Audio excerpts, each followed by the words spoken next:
La conservación de derechos es un dato bastante importante a considerar antes de solicitar tu pensión. Esto lo vemos ya que hace un par de días recibimos la solicitud de una persona que nos indica que en el IMSS la querían pensionar bajo el régimen de 1997 cuando le correspondía Ley 73. Es importante que conozcas que si tú te encuentras fuera de la conservación de derechos, el IMSS no te va a negar tu pensión, simplemente te cambiaré a Ley 97, pero sabemos que el cálculo será completamente distinto. Por ello, en este pequeño video vamos a conocer cómo calcular lo que es, en este caso, la conservación de derechos, y también vamos a ver la diferencia entre la conservación y la vigencia de derechos para incorporarte a modalidad 40, por lo cual te invito a que te quedes con nosotros hasta el final de este video. Tal, mi nombre es Javier Pereira y en las redes sociales me conocen como Lobo Financiero. El día de hoy quiero hacerte la invitación a que nos acompañes en este video, ya que vamos a checar un tema bastante importante y que por desgracia muchas veces dejamos pasar, y ese es la conservación de derechos. Este es un dato que debemos de tener en consideración siempre porque muchas personas lo dejan de pasar y cuando se presentan al instituto o les niegan la pensión porque no cubren los requisitos para la ley 97 o bien les cambian lo que es en este caso la manera de pensionarse a la ley 97 porque cubren los requisitos para esta ley pero no para la ley 73. Es importante tener en consideración que la conservación de derechos y la vigencia de derechos son dos conceptos completamente distintos. La ley nos indica, por ejemplo, que para poder tener la conservación de derechos, esto es para poder solicitar nuestra pensión una vez que hayamos dejado de cotizar, corresponde a la cuarta parte de nuestra vida laboral, mientras que lo que es la vigencia de derechos es para incorporarnos a modalidad 40 y no debe de ser mayor a 5 años a partir de nuestra baja. Para conocer esto vamos a pasar a ver directamente un pequeño gráfico que hicimos en Excel para que puedas comprender cómo aplica esto. Lo primero es comprender la diferencia entre lo que es la conservación y la vigencia de derechos. La conservación de derechos, como ya lo mencionamos, nos permite llegar a solicitar la pensión sin necesidad de cotizar en cierto tiempo. Esto va a ser correspondiente a la cuarta parte de toda nuestra vida laboral.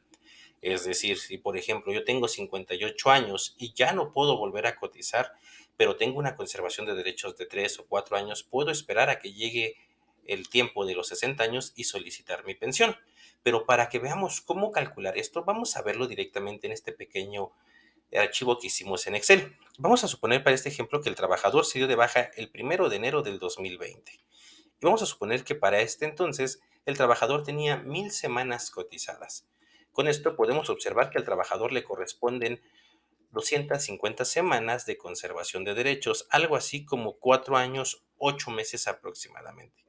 Es decir, este trabajador tendría para poder solicitar su pensión hasta el 1 de septiembre del 2024 si es que dejó de cotizar el 1 de enero del 2020.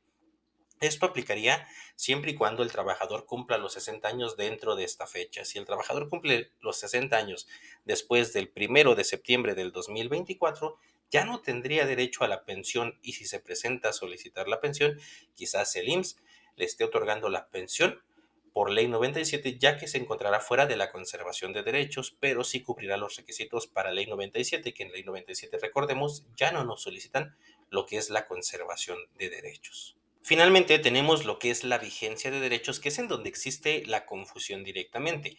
La vigencia de derechos lo marca la ley que tenemos máximo 5 años a partir de nuestra baja para incorporarnos a modalidad 40. No debemos de confundir la vigencia de derechos con la conservación de derechos. Hay muchas personas que llegan a tener incluso hasta 10 años de conservación de derechos y creen que pasados esos 10 años o 9 años, 8 años pueden incorporarse a modalidad 40 y esto está en un error. Vamos a poner este ejemplo claro del mismo trabajador. Él se dio de baja el 1 de enero del 2020 y al tener una conservación, una vigencia de derechos de 5 años, es decir, él podrá incorporarse a modalidad 40 hasta el 1 de enero del 2025.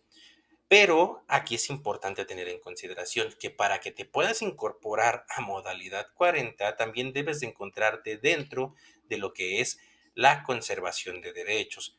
Un ejemplo, si este trabajador se quisiera incorporar a modalidad 40 el 1 de enero del 2025, que es el último día o el máximo que tiene para incorporarse a modalidad 40, ya no podría, porque si observamos, su vigencia, su conservación de derechos se perdió el 1 de septiembre del 2024, es decir, unos meses antes. Es importante que te incorpores a modalidad 40 estando tanto dentro de la conservación de derechos como dentro de la vigencia de los mismos para que no tengas ningún problema. Aquí vamos a poner otro ejemplo. Si el trabajador se dio de baja el 10 de septiembre del 2018, por ejemplo, podemos observar que entonces ya cambia la vigencia de derechos, pasando a ser la fecha límite el 10 de septiembre del 2023. Y si nos vamos a lo que es la conservación de derechos poniendo la misma fecha, sería el 10 de septiembre del 2018. Nos indica de igual manera que también cambia la vigencia de la conservación de derechos, quedando el 10 de mayo del 2023. Por ello es importante que tengas en cuenta estos datos antes de solicitar la pensión o también antes de incorporarte a modalidad 40. Bien, como pudiste observar en este video, lo que es la conservación de derechos y la vigencia de derechos son dos conceptos completamente distintos, por lo cual debes de tener en consideración cada uno de ellos antes de solicitar lo que es tu pensión o la incorporación a modalidad 40. De igual manera, si tú estás próximo a pensionarte, te invito a que nos acompañes en cada uno de nuestros videos en donde estaremos compartiendo información detallada sobre este tema. En el próximo video estaremos hablando sobre cómo calcular la pensión para el régimen de 1973 y posterior a este estaremos viendo un video en cómo calcular la pensión para el régimen de 1997. Si tú requieres alguna asesoría personalizada, no dudes en contactarnos que estamos para servirte. Te reitero, soy tu servidor Javier Pereira. En las redes sociales me conocen como El Lobo Financiero. Nos vemos en nuestro próximo video.